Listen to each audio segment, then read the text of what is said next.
by going through chapter 4 of Ruth.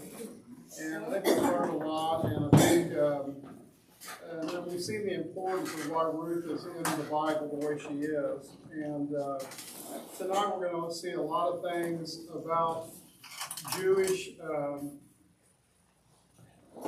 their rules and their regulations, and about the fact they really were big about taking care of the widows and orphans and all those. And in this case tonight, we're going to learn about how Boaz, who is our kinsman redeemer, just his overall, I mean, I've told you before that he really shines a light of being like Christ in our life. And the way he is a redeemer in this sense with Ruth and Naomi. And the thing about Boaz is the fact he's such an honorable man because he realized that he really wasn't the first in line. In the kinsman redeemer, he wasn't the first in line for Naomi to take care of them and take over the land. And so he was willing to, even after he met Ruth and knew that he would really like to probably marry Ruth, he realized that he couldn't do that because the Deuteronomy 25 and Leviticus 24 both have all the rules about how an inheritance gets passed to the next kin, and that's where this kinsman comes from. And so there was another kinsman, and we'll learn tonight that he's never named. This kinsman that Boaz said, well, you've got first shot on this deal. And so we'll learn about the fact that this guy, in Boaz's honor, he calls the elders together at the gates, and there was at least 10 of them who were going to witness this whole process in Jewish culture on this inheritance part and this redemption part. And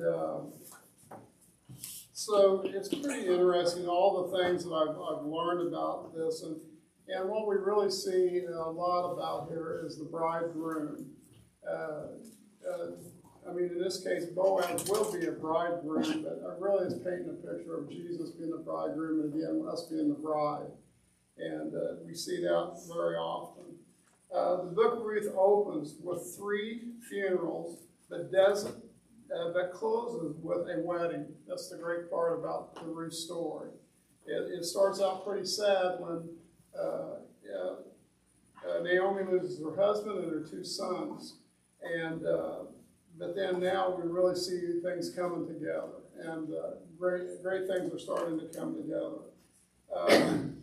One of the things I thought about too, the Jewish culture at that time, you passed your inheritance on, and more or less it was kind of like today's trust, really is what it was, because it was supposed to stay in the family. It was supposed to stay. And in this case, Naomi, her sons were gone, and so she really had no one to pass her land to. It was kind of confusing to me a little bit because she had sold the land, but when she came back from Moab, she almost got the land back because she came back. And so for that reason, then that's where Boaz appears in this story. And Ruth wants to make sure that her mother-in-law is taken care of, as we know. And so, anyway, the long story short of this is the fact that the one guy steps down, the unnamed kinsman. He didn't want to mess up his inheritance because his freight, of course, the thing was, if he married Ruth, typically they would want to have a child, and then that child would be in for the inheritance that this no-name kinsman would be. So he didn't want to mess up. He probably was already married and had somebody for his other. And so that's why he's really, once he finds out that the deal is, if he takes Naomi's land, he's also got to take Ruth also, because Ruth is actually getting inheritance from the son that that she married as Naomi's. And because of that, then if he takes on Ruth, I was trying to think of how that went. It was, that would mess. Then if they had a child, if they had a son, this no-name kinsman, then he would lose his other inheritance. So he's not willing to give up what he has, and so that's kind of a little bit short of it. And I'm just kind of wanting to bring some of this up to you, get some highlights that I did in my study on this. Okay, and another part I was reading in my B book, I mentioned before that Boaz is a picture of Jesus Christ, our kinsman redeemer. And this scene is no exception to that. Like Boaz, Jesus wasted, it's so dark up here, wasn't concerned about jeopardizing his own inheritance. So Boaz wasn't worried about, Boaz probably already was married and had children, but he wasn't going to let this situation with Ruth, he wasn't worried about it messing his inheritance up with his other children, I guess. And so he was willing to step in. So, and the picture there is Jesus was willing to step in for us and give himself for us. And that's what Boaz is wanting to do for Ruth and for Naomi. So like Boaz, Jesus made his plans privately, but he paid the price publicly. And like Boaz, Jesus did what he did because of his love for his bride. However, there are also some contrasts between Boaz and the Lord Jesus Christ. Boaz purchased Ruth by giving out of his wealth, while Jesus purchased his bride by giving himself on the cross. Boaz didn't have to suffer and die to get a bride. Boaz had a rival in the other kinsmen, but there was no rival to challenge Jesus Christ. Nobody was willing to take Jesus Christ's part. So Boaz took Ruth that he might raise up the name of the dead. So Boaz was willing to step in and making sure that line of Elimelech would not go away. And so, but with Christians glorifying the name of the living Christ, there were witnesses on earth to testify that Ruth belonged to Boaz. But God's people have witnesses from heaven, the Spirit, and the Word. 5 times in Ruth 4:1-2, you'll find people sitting down. When Jesus Christ finished purchasing his bride, he sat down in heaven in Hebrews 1-3. Now, before I go into her study, I want us to take a look at, and I'm just a little prelude for that. I want us to read the story of Ruth. And let's just have somebody, it's not really that long, so somebody that really wants to read, just dive right in and let's get into this. So somebody read chapter 4 for us. Meanwhile, Boaz went up to the town gate and sat down there just as the guardian redeemer he had mentioned came along. Boaz said, "Come over here, my friend, and sit down." So he went over and sat down. Boaz took 10 of the elders of the town and said, "Sit here," and they did so. Then he said to the guardian redeemer, "Naomi, who has come back from Moab, is selling the piece of land that belonged to our relative Elimelech. I thought I should bring the matter to your attention and suggest that you buy it in the presence of these seated here and in the presence of the elders of my people. If you will redeem it, do so. But if you will not, tell me so I will know. For no one has the right to do it except you, and I am next in line." "I will redeem it," he said. Then Boaz said, "On the day you buy the land from Naomi, you will also acquire Ruth the Moabite, the dead man's widow, in order to maintain the name of the dead with his property." At this, the guardian redeemer said, "Then I cannot redeem it because I might endanger my own estate. You redeem it yourself." I cannot do it. Now, in early times in Israel, for the redemption and transfer of property to become final, one party took off his sandal and gave it to the other. This was the method of legalizing transactions in Israel. So the guardian redeemer said to Boaz, "Buy it yourself," and he removed his sandal. Then Boaz announced to the elders and all the people, "Today you are witnesses that I have brought from Naomi all the property of Elimelech, Kilian, and Mahlon. I have also acquired Ruth and a Moabite, Mahlon's widow, as my wife, in order to maintain the name of the dead with his property, so that his name will not disappear from among the family or from his hometown. Today you are witnesses." Then the elders and all the people at the gate said, "We are witnesses. May the Lord make the woman who is coming into your home like Rachel and Leah, who together built up the family of Israel." Stop right there. Who was Rachel and Leah? Who were they married to? Jacob. I think that's right. The 12 tribes came from Rachel and Leah. And so that's the importance of them being in here. Yeah, that's the mention that he's making here. Okay, go ahead. And this coming up, go ahead and continue, but I didn't want to say something else here. Okay, go ahead. May you have standing in whatever you pronounce that name. And that word there is also stands for Bethlehem. Okay. The word stands for Bethlehem, but it also means fertility and fruitful. How do you pronounce that name? I'm not going to. Ephrathah.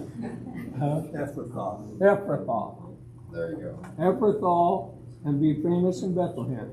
Through the offspring the Lord gives you by this young woman, may your family be like that of Perez, whom Tamra bore to Judah. You want me to keep going? Keep going. Got to get to the end. Okay, so Boaz took Ruth, and she became his wife. When he made love to her, the Lord enabled her to conceive, and she gave birth to a son. The woman said, "Naomi, praise be to the Lord, who this day has not left you without a guardian redeemer. May he become famous throughout Israel. He will renew your life and sustain you in your old age. For your daughter-in-law, who loves you and who is better to you than 7 sons, has given him birth." Then Naomi took the child in her arms and cared for him. The woman living there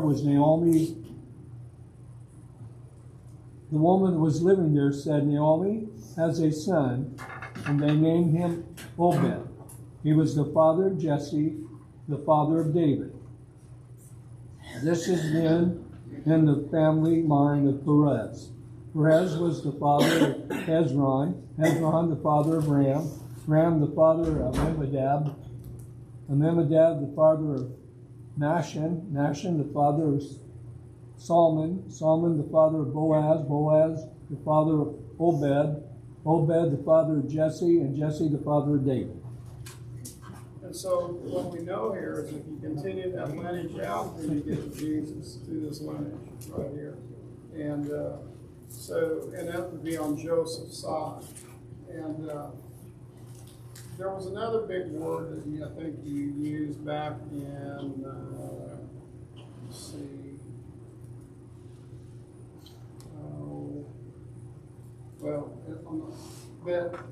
it was perpetuate. And that's to make a perpetual or a cause to last or to indefinitely. So more or less, it was trying to say, try to keep that lineage going forever, is what that word, if it was in your word, that's what that word was supposed to be doing. I don't think that's going to be it with my person left, so let's step out from that. The thing about what she's going to talk about today is love finds a way. And so that's what she's going to talk about. Love finds a way.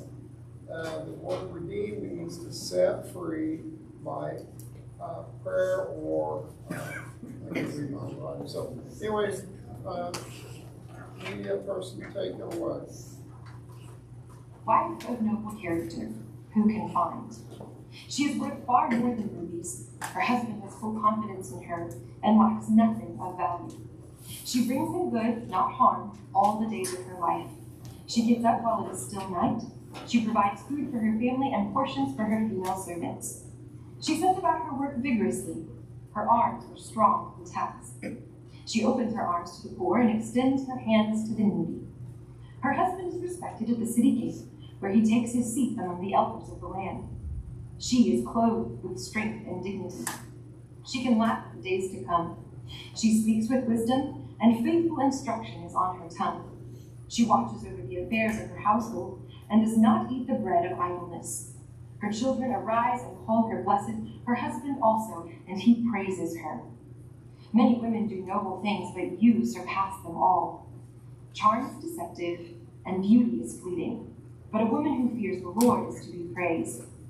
Honor her for all that her hands have done, and let her works bring her praise at the city gate. Now, I imagine some of you knew right off that I was reading from the book of Proverbs. Others of you may have thought this is some kind of poetry, and others still may have thought, sure, it's poetic in nature, but I thought for sure that was a biography about Ruth. Well, the fun thing is, there's potential that you're all correct. If you remember in the very first session, I told you that in the Hebrew scriptures, Ruth is actually placed right after the book of Proverbs. Now, some scholars think that Ruth is after Proverbs 31 to serve as an example of this virtuous woman. But other scholars think Ruth is placed here because she is that virtuous woman. In their work, Unceasing Kindness, scholars Lau and Boswell, they point out several matching themes between the final chapter of Proverbs and the book of Ruth. We see declarations of worth, praiseworthy character, kindness, diligence, intelligence, and reward, just to name a few. They go even further to point out interesting parallels in grammar and structure and language. For example, at the very beginning of Proverbs 31, Lemuel's mother encourages him not to give away his strength to women who destroy kings. But in the conclusion of Ruth, we see this woman of worth provide a descendant who will lead to the gift of Israel's greatest king. There's no question. There are some striking similarities between the women of Proverbs 31 and Ruth. In fact, the similarities go beyond these women, even to their husbands, who were both well respected at the city gate. And this brings us to our final chapter in our study on the book of Ruth. We'll be looking at chapter 4 and the meeting of our two guardian redeemers. Now, let's just go back and recap just a little bit to get us centered back in the story. In chapter 3, Naomi sends Ruth to Boaz to save Ruth. Naomi knows that her daughter-in-law is barren, so she's not expecting an heir to redeem her family line. She also knows that if Boaz does take Ruth as his wife, that will leave Naomi to be completely on her own, and that's not likely to end well. But this is a sacrifice that Naomi is willing to make, a sacrifice to protect Ruth. But not to be outdone by her mother-in-law, Ruth doesn't just offer herself as marriage material, but she says, if you take me, you also take the land. And just so you know, I want redemption for Naomi.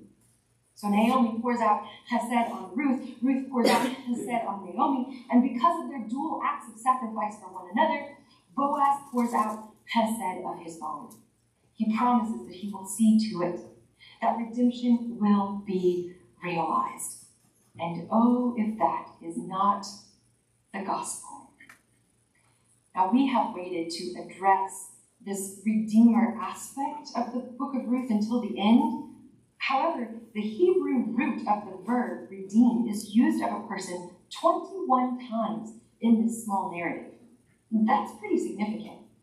But where else do we see this redemptive work at play in Ruth? Well, the basic definition of a redeemer, according to historian Edward Campbell, is someone who takes responsibility for the unfortunate and stands as their supporter and advocate. They are to embody the basic principle of carrying responsibility for those who may not have had justice done for them. So with that definition in mind, the answer to the question of where is everywhere. Redemption is what the book of Ruth is all about. So let's check in on these two redeemers mentioned in this final chapter. The text says this, starting in verse 1. Meanwhile, Boaz went to the town and sat down there just as the guardian redeemer he had mentioned came along. Boaz said, "Come over here, my friend, and sit down." So he went over and sat down.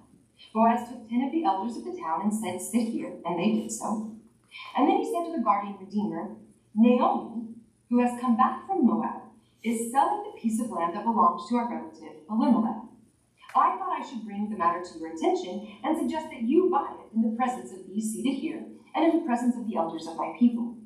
If you will redeem it, do so, but if you will not, tell me, so I will know. For no one has the right to do it except for you, and I am next in line." "I will redeem it," the man said.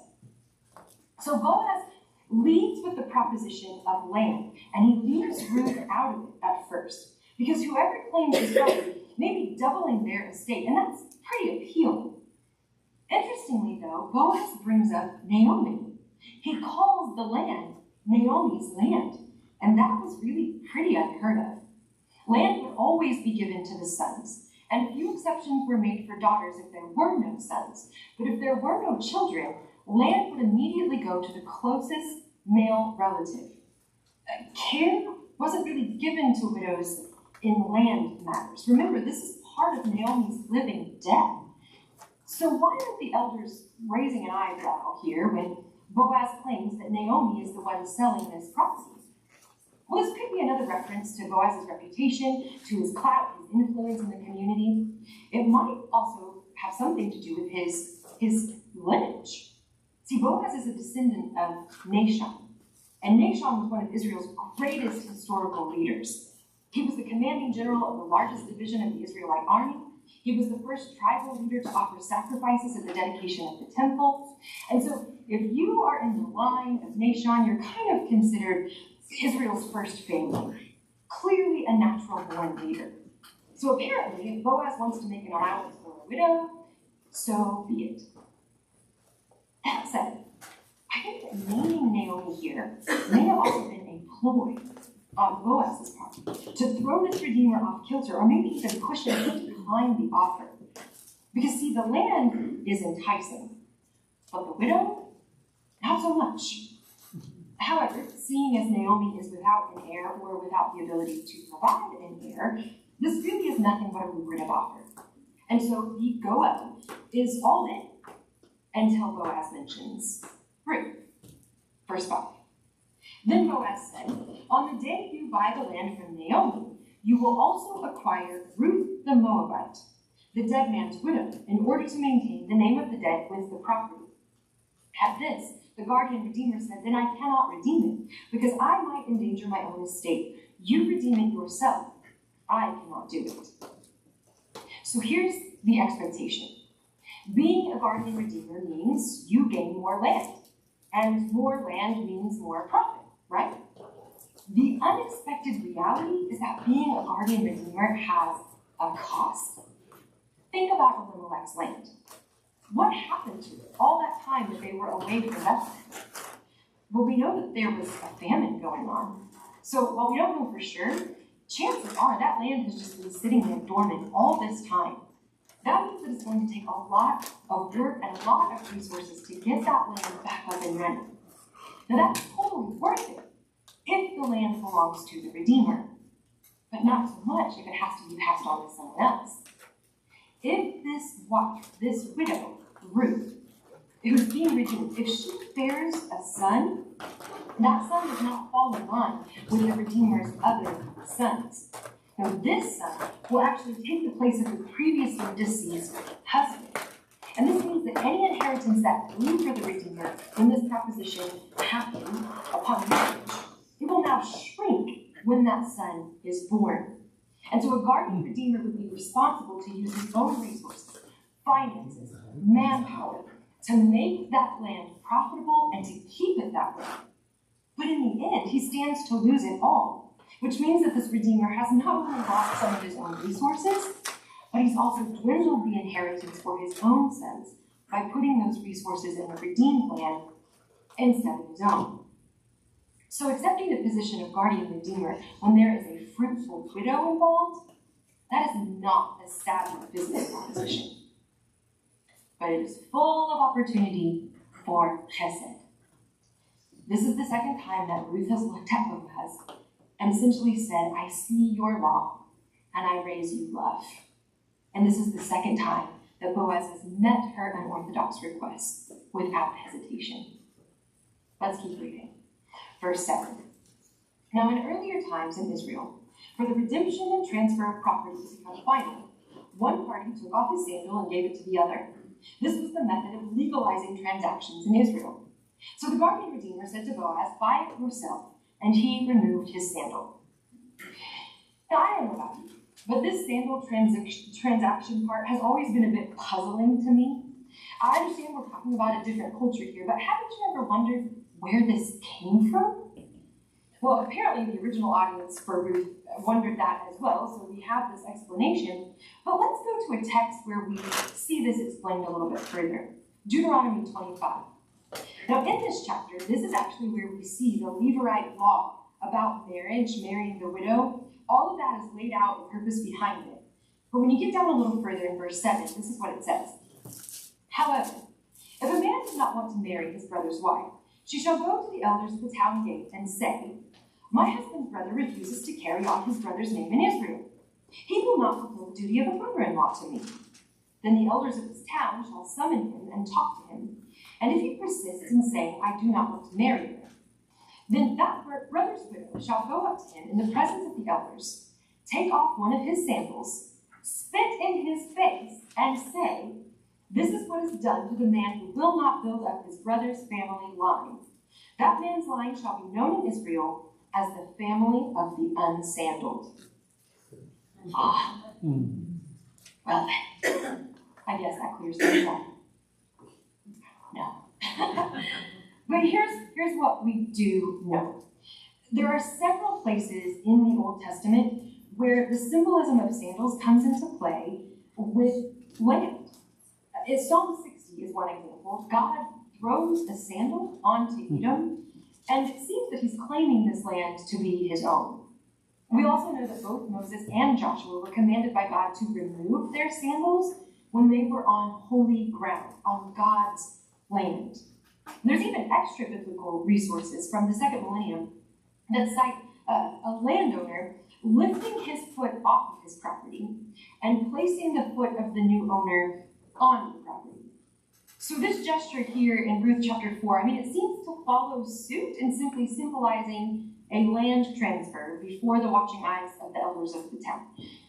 Pretty straightforward, I suppose. Thankfully, we see something less puzzling and more beautiful in verse 9. So let's keep reading. Then Boaz announced to the elders and all the people, today you are witnesses that I have bought from Naomi all the property of Elimelech, Chilion, and Mahlon. I have also acquired Ruth the Moabite, Mahlon's widow, as my wife, in order to maintain the name of the dead with his property, so that his name will not disappear from among his family or among his town. Today you are witnesses. Now Boaz says so much right here that he did not have to say. First of all, it's Elimelech's land, period. But Boaz honors Ruth's husband as well. He declares in front of everyone that he fully recognizes Ruth is a Moabite. But by accepting her and bringing her into his family, she is now an Israelite. So redemption of the land is not the only thing happening here. We are witnessing Gentile inclusion as well. And finally, Boaz makes sure that everyone understands, including Ruth, that he is absolutely doing this for one reason: to secure her family line. This is not for his benefit. Well, in verses 11 and 12, we see the reaction. The town rejoices, and references are made to Leah and Rachel.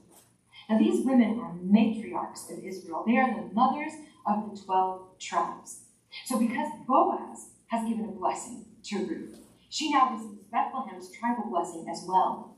And by including Ruth with these women, they are calling her mother, almost prophetically.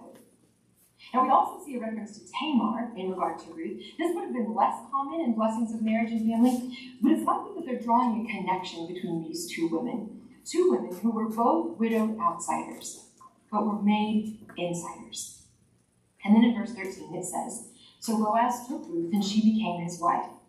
When he made love to her, the Lord enabled her to conceive, and she gave birth to a son." Now, I told you in the last session that I fully believe there's evidence that nothing unsavory happened between Ruth and Boaz on the threshing floor, and that evidence is here. Before, they were unmarried, and they honored that. But now they are married, and they honored that, and the Lord honors them both. But there is something interesting right here. Look at your Bibles. What does the heading to this section of Scripture say? Mine says Naomi gains a son. But that must be a misprint, right? Because this child isn't Naomi's son, it's Ruth's son. But look at the text. Verse 14.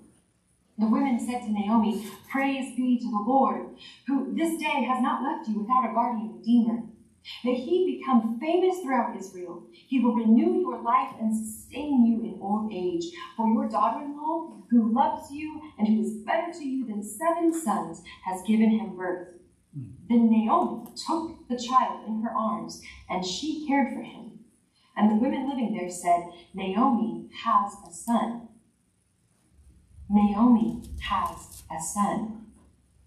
This is not just a rejoicing over an heir by way of a grandchild. This is the Levirate law fulfilled. Ruth gave herself as a surrogate, and that was always the plan.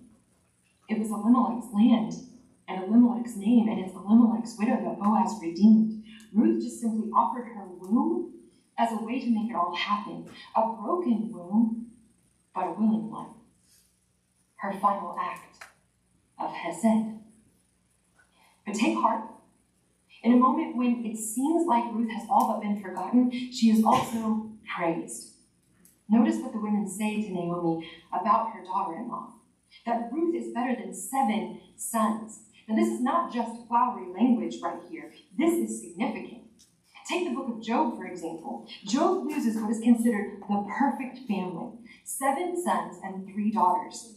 And when he is restored, he is again given this ideal family of 7 sons and 3 daughters.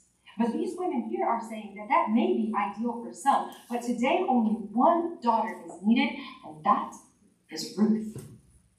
And in a patriarchal society, where sons added to your strength and daughters were a burden, this is saying something. They see her covenant faithfulness.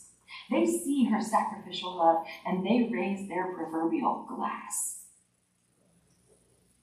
But Obed, the child, the son, he is placed in Naomi's arms, and he is raised by that woman, a woman who knew her God well and whose faith had been forged in a fire. And I cannot help but think of Obed's grandson, who wrote many psalms. I feel like I see the realness of dark days in those psalms, but also the relentless love of God. That grandson, David, who also had the blood of a brave and intelligent and faithful woman flowing in his veins, Ruth. Ruth, who would have had the courage to believe that nothing is impossible for God, not even facing a giant. Well, back to Ruth chapter 4. This all closes in verse 18 with a 10-person genealogy, which, by the way, corresponds quite poetically with how this book began, 10 years in a foreign land.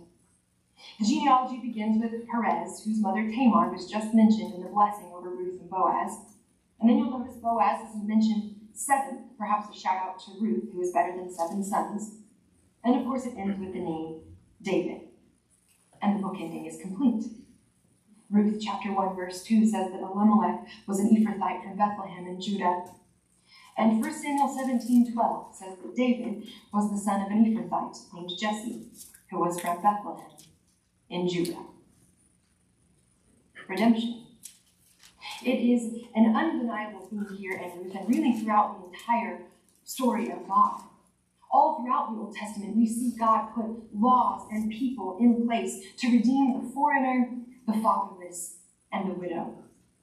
The responsibility of these people, like Boaz, was to embody the Lord's redemptive care. So guardian redeemers, they would have redeemed land that had to be forfeited by family members. They would have redeemed possessions that had to be sold by family members. They would have redeemed family members who had to be sold into slavery. But ultimately, we who live on the other side of the resurrection of Jesus Christ, we know that redemption is so much more than physical well-being.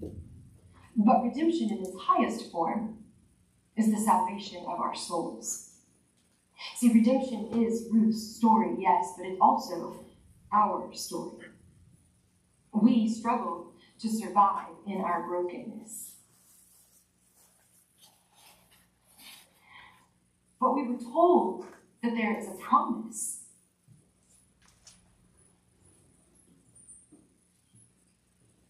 A promise of the greatest act of chesed that has ever been enacted in human history. One is coming who will change everything. One who will exchange our darkness for light and our mourning for dancing. One who will take our brokenness and give us new life. I tell my students all the time, no matter what text you are preaching or what passage you are teaching, always take your people to the cross. And this is not a stretch. This is not a mishandling of Scripture, because every book bears his blood, every story his sacrifice, and the book of Ruth is no exception. You know, it's funny. I actually stand here corrected. It seems that the story of Ruth is a love story after all, a foreshadowing of the greatest love story ever told. So as we close our time together, can I just give you one word of encouragement? Keep reading, friends. Because while this story may be expected, it will never grow old.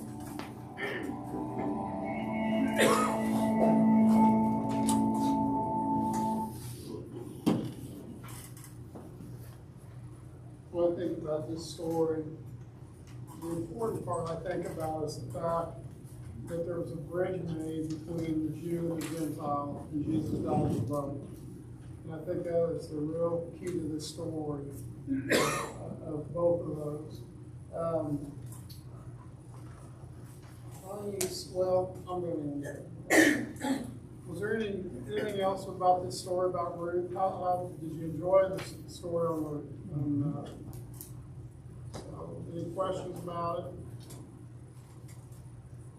Come to mind.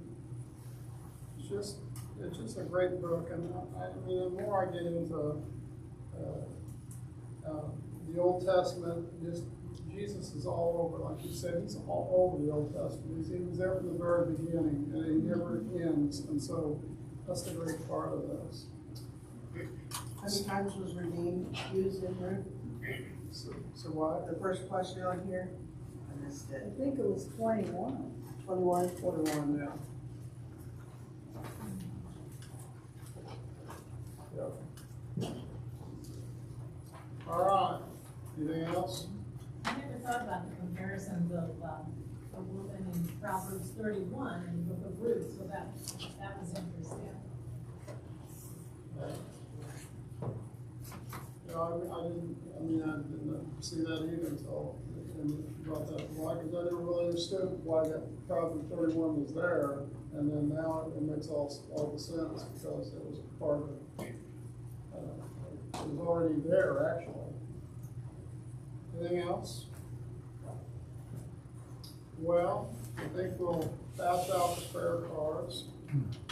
And remember, put your name on it and fold them in half and glue them down and pick them up.